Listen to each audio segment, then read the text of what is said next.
A proportion question here. Now, the only difficulty with proportion questions is reading them carefully, genuinely. So you just make sure, so it says t is directly proportional to the square root of x. Now, they might write that in words, but this time they don't. So t is equal to something, k. Now, we're calling k is going to be a number we're going to find eventually, the square root of x.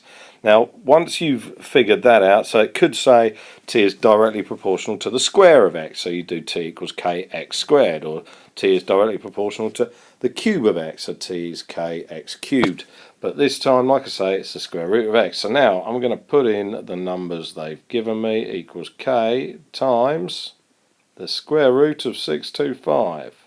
Okay, so k equals 400 divided by the square root of 625. Stick that in your calculator, you get k equals 16.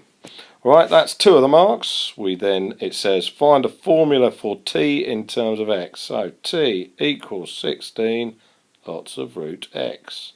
There's your third mark. Second bit is we're essentially going to use this formula now. It says calculate the value of t when x equals 56.25. So t equals 16 times 56.25. Again, stick that in your calculator, you get 120.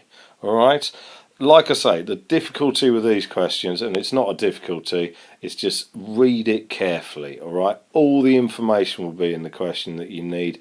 You might have to unpick it a little bit, but ultimately they work the same. Directly proportional is k times something, and inversely proportional is the other type of proportion where it's k divided by something.